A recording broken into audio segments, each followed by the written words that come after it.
If you ever need a reason to keep your own security cameras rolling, let me give you one, because when my daughter disappeared, the only thing the HOA offered me was a smirk and a clipboard. If your daughter's missing, maybe you should have taught her not to follow my son's challenger. That's what Trina Vilbridge, vice chair of the Crescent Fold HOA, actually said, tapping her damn clipboard against her thigh and smirking, standing just 10 feet from the dark pavilion where my world had just dropped out from under me. You ever had your entire life explained away by a woman with a clipboard? Yeah, that happened. And let me back up a sec, because this is the part of the story that gets real ugly real fast. So here I am, standing under the dead string lights above Cradle Loop Pavilion. Dark for 2 days, all thanks to an aesthetic violation Trina herself signed off on, during a closed-door HOA meeting I wasn't even allowed to attend. My daughter Sylvie, she's 14, autistic, nonverbal, and those lights, that loop, that was her sanctuary. 6 months straight, she'd spin and pace and breathe under those lights. Now all I had was her cracked flashlight lying in the grass, tire marks gouged into the earth, and her wooden spinner, hand-carved, initials burned in from her mom, half-shattered, just tossed in the mulch. The only answer I got from Trina was another dodge. The cameras are down for vendor maintenance. Gate logs under legal review. Like losing a child was just another technicality in her little rule book. But you know what? I never trusted their cameras. I pulled out my phone and loaded up my own drone feed. I saw Calvin's challenger, her son, heading up West Slope at 7:08 p.m., clear as day, still tagged, still transmitting. That smirk Trina wore faltered just for a second. And if you've ever felt the bottom fall out of your world and had someone with a clipboard tell you it was your own damn fault, well, you know exactly where I was standing in that moment. My name's Lissandre. I used to work radar jamming field for the Air Force. Now, I handle emergency airspace for the FAA, but trust me, none of that matters when your kid's gone. Cops weren't even there yet. The only woman with answers was hiding behind legal clauses and HOA bylaws, and I swear to you, I wasn't going to wait for permission to get my daughter back. You'd think a gated community like Crescent Fold would feel safe, right? Stone fountains, lawns trimmed like velvet, a nature-minded community. That's how they sell it. They don't care about nature, though. They care about control, about people like Trina calling themselves enforcers and deciding whose routine counts and whose doesn't. The pavilion wasn't even on the main path. I built it low and quiet, so Sylvie could walk there by herself in the evenings without being afraid. She used to twirl under those lights, just like she did in the hospital hallway when her mom was still alive. Routine was how she survived. But 2 days ago, the lights went dark thanks to Trina's new rule. And tonight, Sylvie didn't come home. I'd only turned my back for a minute, just enough time to check the stove. When I looked again, pavilion was empty. Challenger's engine echoing off the trees. Sylvie's flashlight was still warm, so was the ground, tire marks clawing straight into the slope like something had spun out in a hurry. Her spinner, the one she never let go, left in the dirt. That was when I knew someone took her. And the only thing standing between me and doing something about it was Trina, vice chair, mother of the boy last seen with my daughter, queen of loopholes, waving her clipboard like it made her bulletproof. "You're stalling," I told her. "You're obstructing police response." Her eyes didn't budge. "I'm enforcing policy." "Fine." I turned away and rerouted my drone permissions, called in a favor from Norton's Tower, redirected every public drone lane in the area. If Calvin tried to cut toward the old airstrip, I'd see him before the cops even cleared the gate. Sirens started wailing, not close enough. Challenger's last ping, 91 seconds ago. I wasn't about to wait for an HOA board vote to rescue my kid.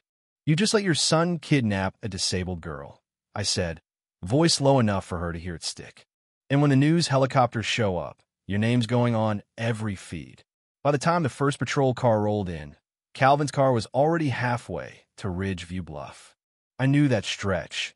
A dead zone, 6 miles of dropped cell service, cut between old towers.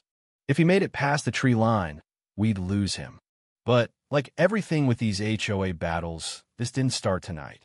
Weeks ago, I got the first citation, slipped in a sandwich bag, taped to my garage. Unapproved structure. Decorative lighting exceeds lumen standards. That's what they called it. I'd built that pavilion out of reclaimed lumber, grounded and safe, all on solar. Logged every permit, filed with the architectural committee. Never got a response. But when I showed up at the next board meeting to speak, Trina just waved me off. Time constraints, she said. Her go-to for, shut up, you're not in charge. Sylvie didn't know about the politics, just that her lights were gone, her quiet place now dark. The day after the lights were disabled, she stood under the pavilion, hugging herself, staring at the socket where the lights used to be. Calvin started showing up more, his Challenger idling near the loop, engine running, watching. I reported it, once to the HOA, once to the police. HOA called it youth presence within allowable limits. The precinct logged it. Nothing happened. That same week, I got a citation for soil erosion due to footpath deviation. I didn't care about fines. I cared about the silence, about how Trina, the one person who could have stopped her son, just buried me in more rules instead. The morning before Sylvie vanished, I sent one last email, drone footage, timestamps, Calvin's car near the pavilion, headlights off, just waiting. That night, Trina posted a rule update online. Pavilion hours now 6 a.m. to 6 p.m., ambient noise. It was always silent. She wasn't shutting down noise.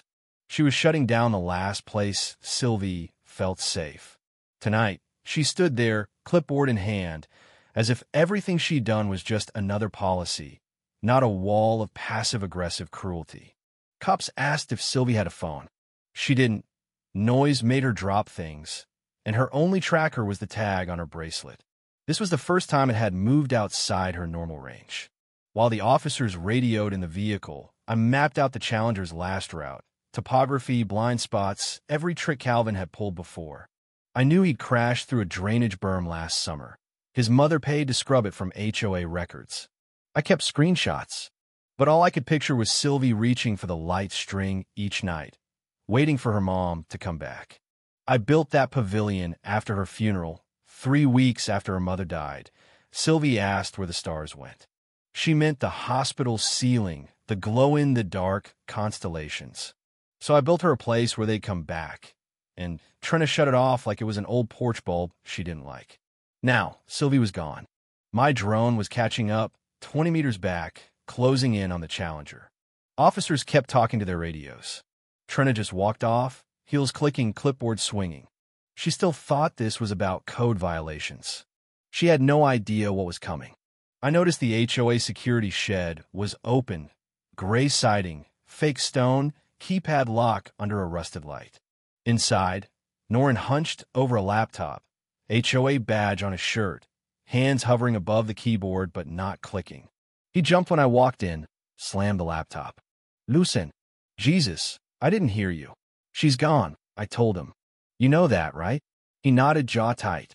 The air in there was thick, old coffee, humming servers, patch cables like veins.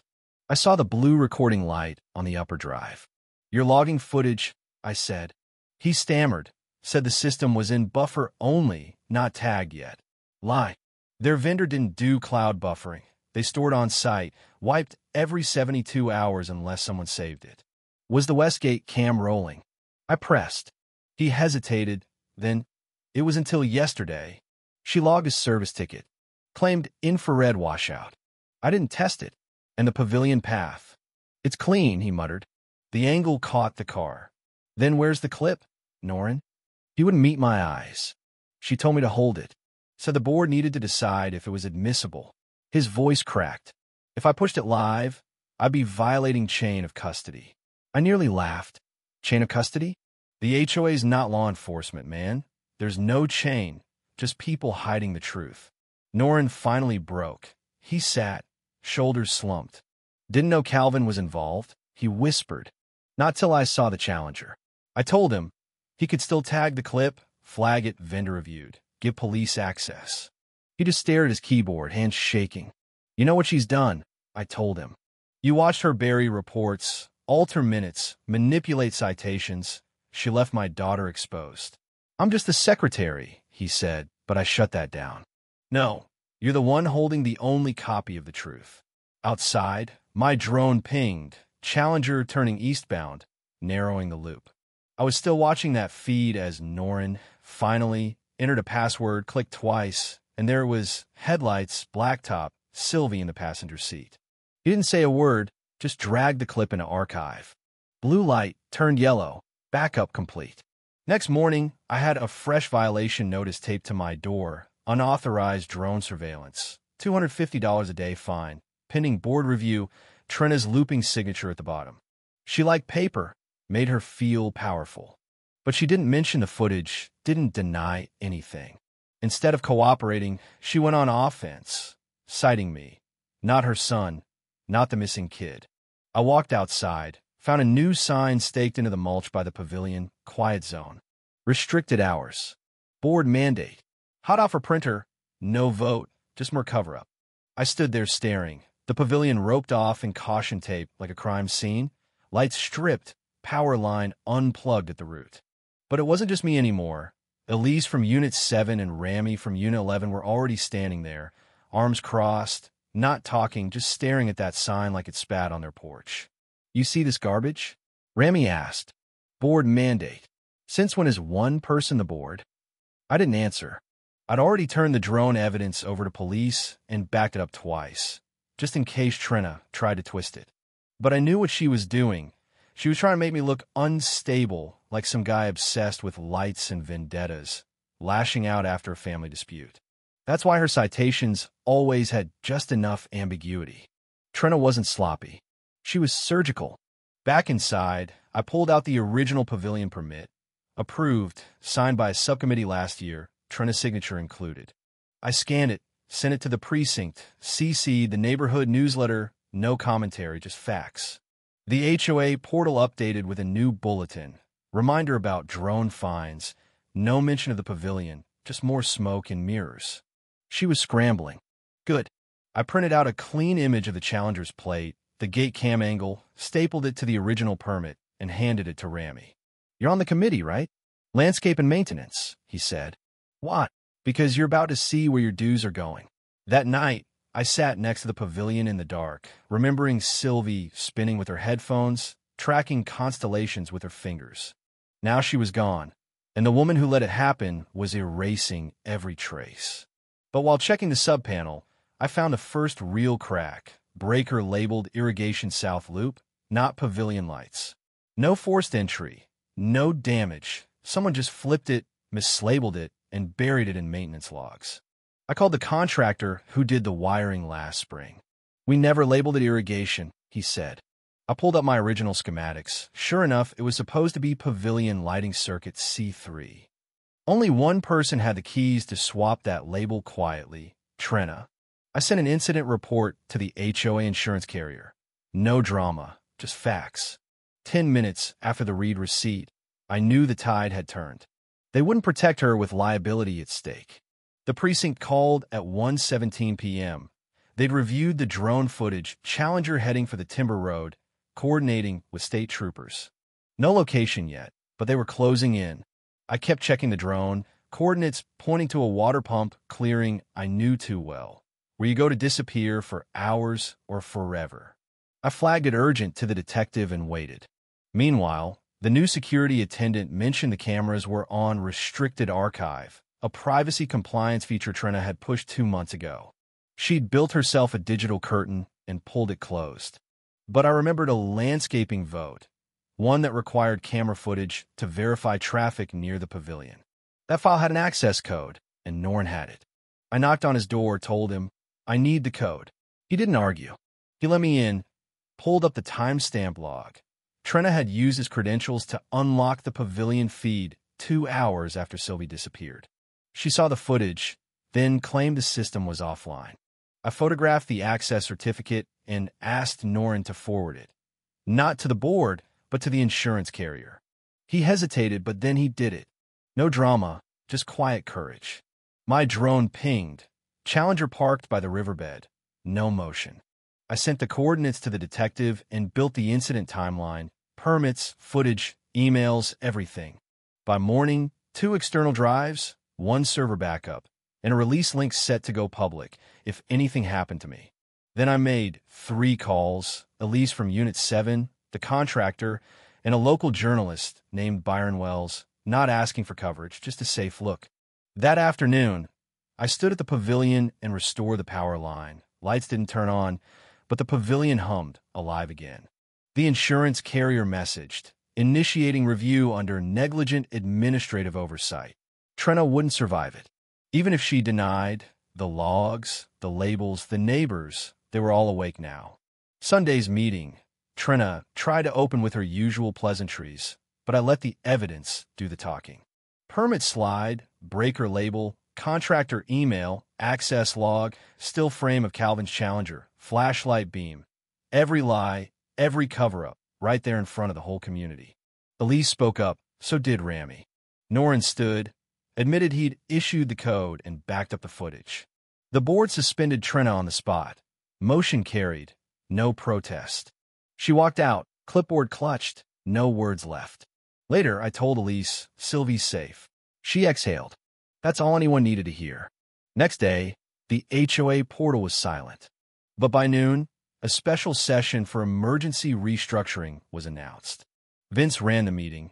This time, Norin plugged in a USB, opened the HOA server log, showed Trina's override commands, her demand to mislabel the breaker, everything. The vote wasn't close. Her name was wiped from every policy, every rule she'd bent. Vince tore up the pavilion curfew rule, right there in front of everyone. No applause, just relief. I found Sylvie in the pavilion next morning, barefoot, cross-legged on the new cedar plank. Her spinner, broken but turning. She leaned against me, headphones blinking low battery, quiet but calm. Caution tape was gone, the quiet zone signs pulled. Someone had returned the string lights, tied up tighter than I ever did. For the first time in weeks, the pavilion felt like home. A week after Calvin's arrest, the story broke. Footage, logs, testimonies, the works. Trina's house went dark, her protections gone. Dozens of residents came forward with their own stories. Denied permits, lost footage, all of it. Crescent Fold was awake. The pavilion wasn't just Sylvie's safe place anymore. It was a monument to the day the truth outlasted the silence. Sylvie touched the string bulb with one finger, watched it flicker. I leaned back. You good? She didn't answer, but her hand was steady, and that was enough. Sometimes, you don't fight HOA tyranny by yelling. You fight by building a place so peaceful they can't stand it. You fight with evidence, with silence, and a backup file called Cradle Loop. Because the people who bury the truth always forget. The neighborhood's not asleep. They're watching, recording. So, tell me, what would you do if this happened in your neighborhood? Do you believe justice is ever really served? Or do people like Trina always slip away? Drop your thoughts below. Share your own story. Let's make sure these boardroom tyrants know. Next time, we're all watching.